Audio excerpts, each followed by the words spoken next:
You know how computer memory used to only be on like hard drives, right? But now a lot of our memory is stored on the iCloud, like on a cloud drive, right? It's not localized on your device anymore. We used to download movies, or we pirate movies, and that's how we watch movies on our computers. But now you just stream the movies, whether from a legal or illegal website. And if you look at the trajectory of how these things happen, there's this pattern of like going from the physical world of like things being physically localized here towards a model where it's not that the things are stored locally, but they are stored in a cloud somewhere in the sky. And what is local just acts as a receiver to receive those things from the cloud. Well, that's sort of the theory of morphic resonance from Rupert Sheldrake, in which he describes how memory also operates. It's the idea that our brains don't contain our memories, but that our brains act as an antenna for our memories, which are stored in this sort of iCloud, akashic field, this morphic field, this collective consciousness in the air, where all our memories and experiences are stored. And our brain just acts as an antenna, as a receiver for those memories. Intuitively, for me, it feels right. Like, that makes so much more sense than just saying, oh, our memories are physically stored in our brain. Even if you look at television, like just classic television, it's like the TV programs were never in the television, but your television like received it through the antenna or whatever, right? And then it's like, sure, if you break the antenna, then you're not gonna get TV, and you might think, oh, well, the TV programs were in the antenna. But it's like, no, it's not that they were in the antenna, but it's that your ability to receive the television programs is now broken, but you've associated the receiver with the actual programs. So let's say that this theory of morphic resonance is true. Then it's like, how do I prevent you from accessing my memories and me to yours if they're all stored in a cloud that we are all accessing, right? How do you not access my iCloud? Well, I have my username and my password, right? I have a password. Well, what is the password of this system according to morphic resonance? Well, it's your body, actually. It's your physical form. So the name morphic resonance, morphic comes from the word morph, and morph etymologically means form, like physical form.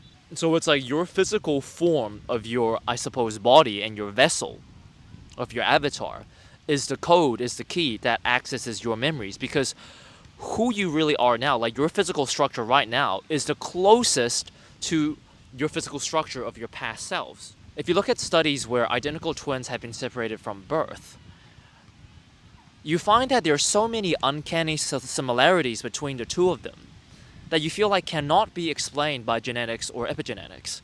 And if we were to say morphic resonance was true, then I feel like that would be the best explanation for why this happened. So there were these two identical twins that were separated at birth who had no contact or communication with each other whatsoever. And I think it wasn't until the study that they actually started learning about each other. But basically, during the study, they found out that they both married a woman called Linda, that they both divorced. Then they remarried another woman called Betty, and they had a son named James Allen. They had an adopted brother called Larry and a dog called Toy. They worked as sheriffs and vacationed at the same beach and drove the same car. Like, they had all of these crazy similarities that it's like, how the fuck can that possibly happen? Like if it's just purely coincidence, I feel like it's just so unlikely, right? It's basically impossible, yet somehow it's happened. Like, and just to be clear, it's like they both married different women, but they were both named Linda. Then they both divorced that Linda, and they remarried another woman, right? And, they both had new wives, but both of the new wives happened to also be named Betty, right? And all the other similarities. And to me, I'm like, well, if we were to look at this from a morphic resonance perspective, then it kind of makes sense because they're identical twins, they share very similar keys. So I'll bet they share very similar experiences and almost like archetypal structures that play out through these two avatars, these two vessels, right? These two bodies. It's almost like there's an archetypal story that is trying to be played out from the morphic field or whatever, from the divine consciousness of the ethers of the woo-woo spheres, and it gets played out through these physical avatars that we have on Earth, right? It's like there's a story that's written, and then you need an actor to play it out. But it just so happens that there are two actors that are like very, very similar. That because they're so similar, they're playing out the same story, or a very similar story, where all of these elements seems to just happen miraculously in their lives. It just happens to manifest because the source code of the soul, of the character, of the writing, or whatever, is so similar that it basically controls their fate. And it shows up in having the same wives and the same dogs and the same job and the same car, etc., etc. You know, as like one example of morphic resonance amongst many. Um, there's actually a lot more better evidence for morphic resonance, but I think for this video, I just want to touch on the fact that it's to do with form. Like, the way to access your experiences is through your morph, through your form. Like, that is such a novel and interesting idea that, I don't know, it's like, I don't know how the fuck that came to him. Like, because I would have never assumed that that would be the key. There's also cases where people had organ transplants from, like, an organ donor, for example, right? But let's say the organ donor, like, let's say someone had a liver transplanted from an organ donor. But let's say the organ donor was a person that was kind of like alcoholic, and maybe they drank a lot of alcohol. So when the organ receiver received a new liver from the organ donor, and these are actual cases where the receiver would actually start craving alcohol. And it's almost like the liver from the donor carried the habits and the story and the experiences from the donor, and it got transferred into the new receiver. You know, it's like a new physical piece of structure entered their bodies. And because their form changed slightly, they were actually able to access like a different part of the morphic field. I initially found out about this idea through a video game actually called 999 that I played on the NDS, where the premise of the story is basically the main character has to use morphic resonance. Like, essentially, it was so trippy and so like, how the fuck did they write this into a video game? But they had to use morphic resonance to get answers across time in order to solve the puzzle that they're in and sort of survive the predicament.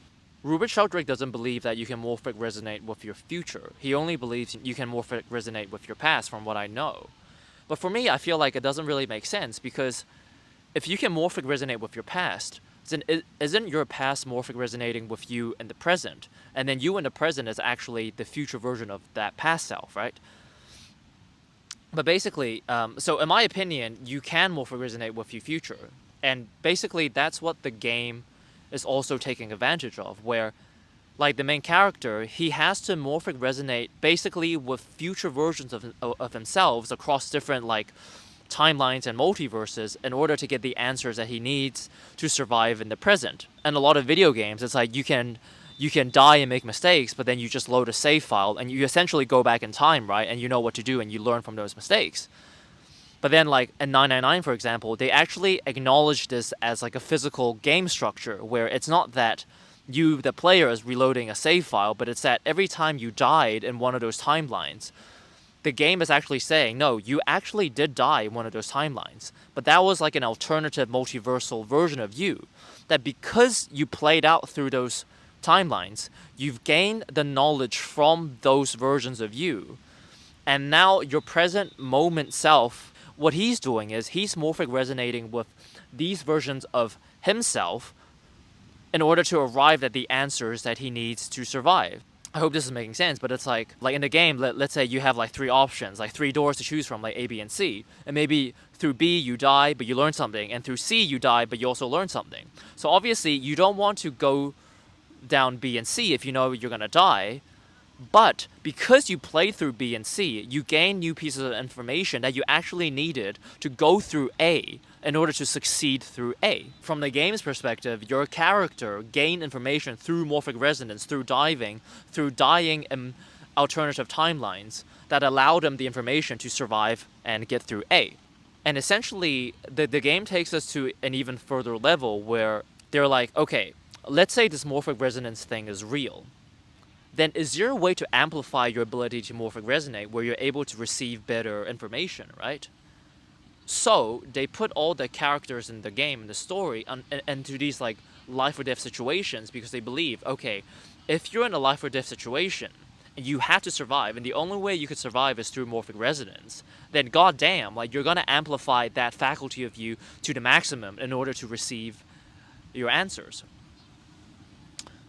Much like how a mother is able to lift a car when their baby is like stuck under the car because it's like they just need to do it. It's like do or die. It's super important. So they tap into this like reservoir of power and adrenaline that just gives them the ability to do so. Well, like what if you could do that with also morphic resonance, right? Essentially, that's sort of the premise of the story of the game. So what ends up happening in the game, spoilers. The character eventually, I think, morphic resonates with himself like 10 years in the past or something like that, where there's like a 10-year gap between where he is now and where he's getting the information. And through that resonance, through that extremely heightened ability to resonate, he was able to get the answers he needed in order to survive the game and finish the story. And I do think we actually do that in real life, where the phenomenon of intuition, when you get like a gut feeling or something of something, and you just have a feeling that this is good or bad or right or wrong for you or something like that, like this hunch. Well, I feel like that's not necessarily just some thing of happenstance, but there's a possibility that your intuition is actually you morphic resonating with a future version of yourself that's already made all the choices and it's done the thing, and it's had a certain feeling from that experience that you're able to actually morphic resonate with in the present to know, oh, if I do this thing or if I go down this path, I'm going to feel a certain way. And I feel like if you're able to amplify your ability to resonate more and more, then the amount of information and knowledge that you're able to receive through your intuition will be so vast that you're able to like I think, yeah, really become a seer or a clairvoyant or whatever you want to call it. And you're able to just know a lot of fucking shit. And it would make no sense. But it's just that you're so fucking tapped into the cloud, into the morphic field, that you're able to pull information just beyond purely the physical world. And access information that is just like transcendental,